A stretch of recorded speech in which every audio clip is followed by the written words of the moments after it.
السلام عليكم ورحمة الله وبركاته. والنهاردة جايه لكم بوصفة خطيرة جدا. اولا هما وصفتين مش وصفة واحدة، وكمان هنوفر فيها كتير جدا. النهاردة هنعمل قمر الدين بطريقة سهلة جدا في البيت، وازاي هقول لكم كمان تخزنوا المشمش عصاير او تعملوا بيها لفايف قمر الدين، وبكمية بسيطة جدا. عملنا من 2 كيلو، عملنا كمية كبيرة من قمر الدين زي ما انتوا شايفين كده، ناجح جدا.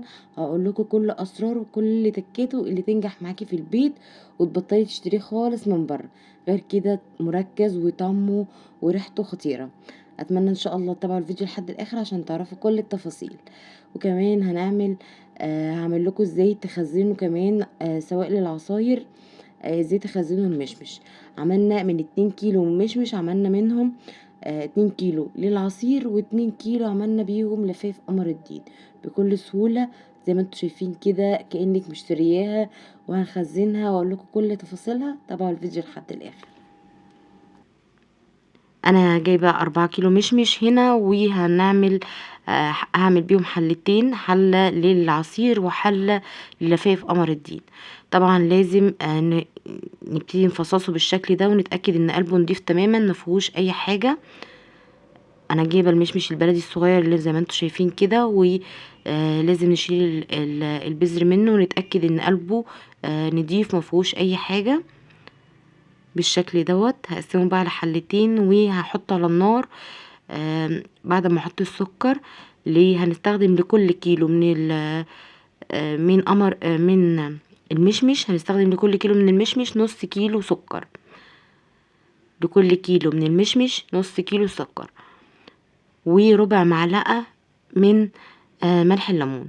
وملح الليمون هيمنع التسكير لو ما يحصلش عملية التسكير. وهنحطه بقى على النار ومن غير اي سوائل خالص، وهنوطي عليه خالص. من اول ما نبتدي لازم تكون النار منخفضة، وطبعا تقدري تغطيه. شايفين بقى هو نزل ميته بعد اول ربع ساعة او كمان اول 10 دقايق، هتلاقي ابتدى ينزل المية بتاعته. وهنا لما استوى تماما، شايفين كمان لسه في سوائل قد ايه. بصوا من غير اي سوائل خالص هو بينزل سوائل بتاعته. بعد كده تقدري تسيبيه لما يبرد خالص وتحطيه في الخلاط وتضربيه وتنعميه خالص. او لو عندك هاند بلندر تقدري وهو سخن، او تستني بردك لما يبرد مفيش مشاكل، تبتدي تضربيه بالهاند بلندر بالشكل دوت لحد ما ينعم خالص. بعد كده لازم، عشان لفائف قمر الدين بتكون شفافة كده ولازم ما يكونش فيها شوائب، فاحنا لازم نصفيها بمصفى ضيقة بالشكل دوت. ببتدي اصفي كل قمر الدين او كل المشمش اللي احنا عملناه،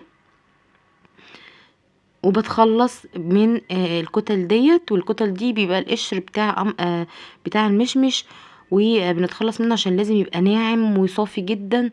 وبيبقى جميل جدا لما بيبقى انك تصفيه، بيبقى طعمه كمان احلى.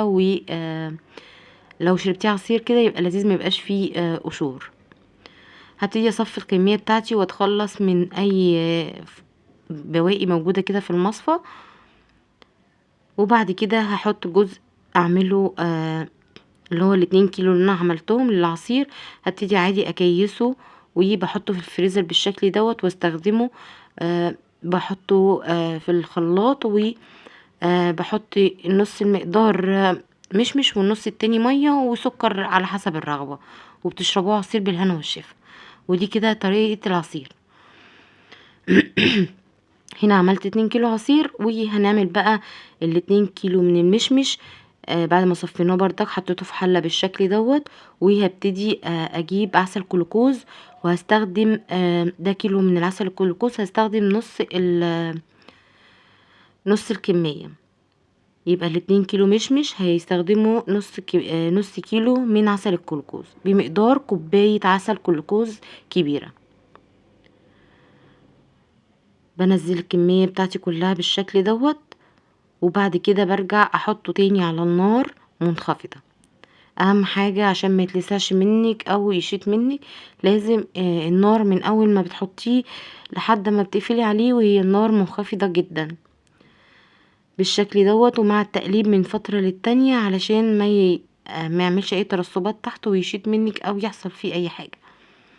التقليب من وقت للتاني بالشكل ده كده. اي ريم موجود على الوش بتبتدي تخلصي منه. طبعا لفاف قمر الدين لو سبت الريم موجود فيها بيبتدي بيبقى شكله مش ظريف في الوش. شايفين بصوا لونه اختلف تماما والقوام كمان اختلف. شايفين تقل ازاي؟ هو ده القوام اللي احنا نبتدي نقفل فيه النار عليه. بصوا القوام تقل، بصوا البقلله حتى تقلت ازاي، وبصوا اللون اختلف تماما. هو دوت اللي الوقت اللي هنبتدي نقفل عليه ونجهز بقى هنحطه على ايه. عندي طريقتين هنا. هبتدي استخدم اكياس الفرن ديت، وهي دي الحاجة الوحيدة اللي هتقدري تستخدميها وتستحمل السخونية بتاعة قمر الدين. هبتدي افتح كده من كل الجوانب علشان افرده في الصاج. وطبعا للناس اللي ما بتحبش الزيت في قمر الدين اللي بيبقى بيتغلف بيه، فانا هستخدمه هنا من غير زيت خالص. وهبتدي استخدم خلة الاسنان علشان تثبت لي الجوانب مش اكتر. وهحط طبقة خفيفة بلاش طبقة تخينة، علشان هي مع الهواء بتبتدي تنشف. لما لو عملتي طبقة تخينة ولو صبيتي طبقة تخينة من المشمش هتقعد فترة طويلة عشان تنشف، وفي نفس الوقت مش هتنشف تماما، يعني هتلاقي برضك فيها جزء طري. فيفضل ان انتي تعملي لما تحطي خلة الاسنان يا دوبك تبقى لمسة متغطاهاش. والطريقة التانية ان احنا هنحط ورقة الكيس بتاع الكيس الحراري اللي احنا استخدمناه، وهنحط نقطة من الزيت كده ونبتدي نفرده. ونقطة بسيطة يعني مش كتير، بتبتدي تفرديها وخلاص عشان بس تتفك معاكي بكل سهولة.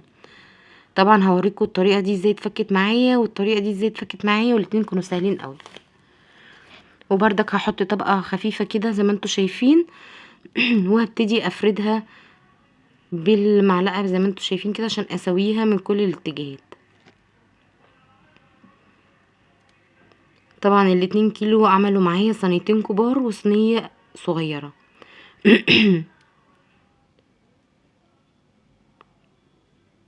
طبعا اللفة احنا بنشتريها يعني اغلى نوع كان بيبقى ب65 وبعد كده كل الاسعار بتبقى تحت 35 كده. انتي هنا هتوفري وهتعملي حاجة نظيفة في البيت. بصوا ايديا مفيش حاجة بتطلع معايا، شايفين؟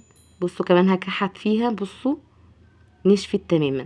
بتسيبوها بقى في اي اوضه فيها هواء او كده، وهي بتنشف بعد تالت يوم بتلاقيها نشفت وبقت بالشكل ده. بصوا شايفين؟ بصوا القوام، بصوا متماسك كأنك مشتريه لفايف قمر الدين جايباها من بره بالظبط. عايزه بوريكم ازاي. بصوا بشد بخرجها عادي، ودي اللي انا شلت منها الخله وابتديت اشيلها بالشكل دوت. دي ممكن من غير زيت خالص برضك بتطلع معاكي بكل سهوله زي ما انتوا شايفين.